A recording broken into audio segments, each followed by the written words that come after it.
just going to rush through 15 of my favourite female engineers and scientists. And I could easily find 5 more and 5 more if I had, you just need time. They're all out there. And there has never been a shortage of women, not just doing science, technology, engineering, and maths, but achieving in it and achieving amazing things. I have got some posters that we'll put out in the interview if you want to learn more about these amazing people as well. But Ada Lovelace, the world's first computer programmer, worked on Charles Babbage's analytical engine. If she hadn't died at the age of 36, this probably would have been the world's first computer, and it would have been powered by steam. And she's just an all-round incredible person. Look her up, she's amazing. Emily Warren Roebling, chief engineer of the Brooklyn Bridge, one of the big engineering feats of the 1800s. She wasn't technically the chief engineer. Originally it was her father-in-law, then he died from an illness, so it went down to his son, her husband, but then he was terminally ill. So she taught herself engineering, having had no background in it, and took over the role of chief engineer, even though her husband still wore the badge. So, amazing lady. Valentina Tereshkova, again, one of my absolute heroes. Not only the first woman in space, this is the rocket she launched in, but also during the 60s when she was flying, she clocked up more hours in space than any other astronaut or cosmonaut, American or Russian, put together at the time.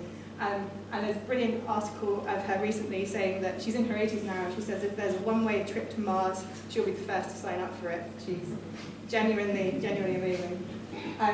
This is bringing up to the present day, how a lot of people seem to think that women, we can do science, but maybe we can do biology, something more to do, I don't know, with animals, I don't know. They seem to say we can't do physics for some reason.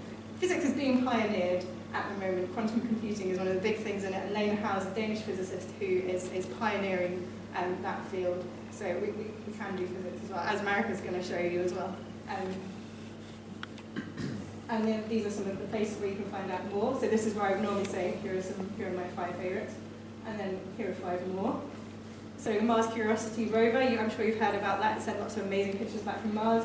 Here is a list of many of the scientists and engineers in the team who happen to be women.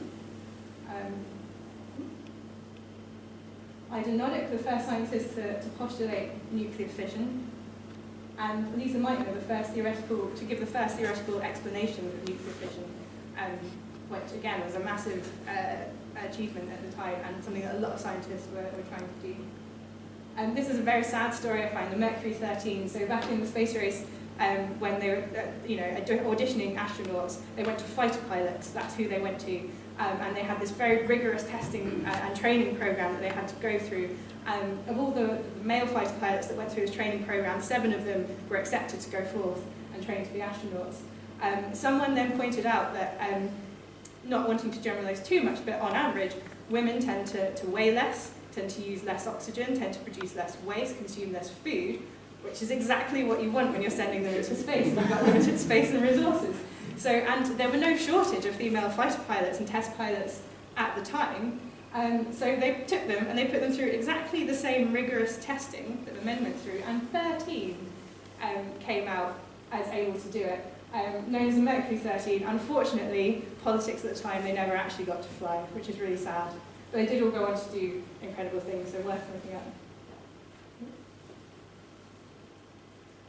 Grace Hopper, or Admiral Grace Hopper, as I should say, Admiral of the US Navy, was one of the first computer programmers on another great big computer, the Harvard Mark I, and she designed the COBOL language, which a lot of people, it's not the best computing language, but it is one of the most prevalent, and it's used in almost every financial transaction to this day, if I remembered that right.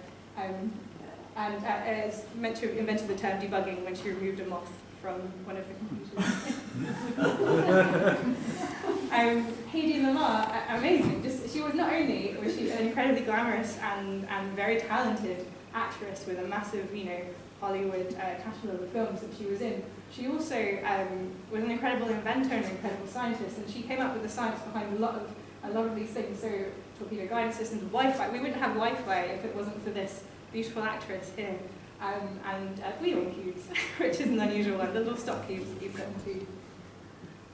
So that's the next 5 that I've taken out before, and again, these are some resources you can go to if you want to learn more. If you want to, I'm happy to give you these slides afterwards or email them to you as well. Women in Science and Engineering campaign, Science Women website, my own blog where I document these things, and on the radio there's loads of things like Jim Alclay, Life Scientific. So now we have 5 as yet unpresented to you other amazing female scientists and engineers. Theano, possibly the name could be attributed to 2 women. There was a wife of Pythagoras and possibly a young woman around at the time. They opened the first co-educational university together and pioneered the idea that there should be equality between the sexes and that women should be as educated as men. And she also derived some important rules in mathematics. And we have a society at the university named after her for networking women and helping them encourage them in STEM subjects. Another ancient Greek, which I learnt about today, Hypatia of Alexander, a mathematician, philosopher, astronomer, and an advocate of secular education in a time when this was quite an unusual thing, and she actually was killed quite horribly by some Christian fundamentalists at the time, which was sad because she was trying to do good for the world. Rosalind Franklin, so you probably think DNA, you attribute that to Watson and Crick. Behind the scenes was this woman. Her story is really complex. I can't cram it into a few minutes. But basically, they wouldn't have found it without her. And the only reason she isn't attributed to it is because she was too slow to publish. She wanted to be absolutely sure that this was the structure, even though she speculated that's what it was, whereas Watson and Crick just went straight in and published as soon as they decided it probably was. This is the famous photograph 51, which she took, from which they discovered that DNA had a helical structure. So again, definitely read her story in more depth, and I can give it to you here. Mae Jemison, not only the first black female astronaut from the US, but so much more. If you look her up, I've just skimmed her autobiography, and she's been involved in so many projects and so much interesting science. She's known as the first black female astronaut, which is no mean feat at all, but just there's so much more to her than that as well, so again, worth a look. And Patricia Bath, who I found out about today, a doctor, inventor, educator, and pioneer of ophthalmology, again, so all you need to do is look, and we're out there, and we always have been. So now, I've waffled on far longer than I probably thought I was going to. We're probably going to be running a bit tight, but I'm sure I'll be fine. So I'm going to hand over to our first speaker. She's a final year PhD student at the University of Southampton. She recently did an amazing job at Bright Club. I don't know if you've only been to Bright Club, it's where we take researchers and make them be comedians. So she's got a stand-up routine that she did amazingly there. And she's going to teach us a little bit about the common cold. So, Nat Day.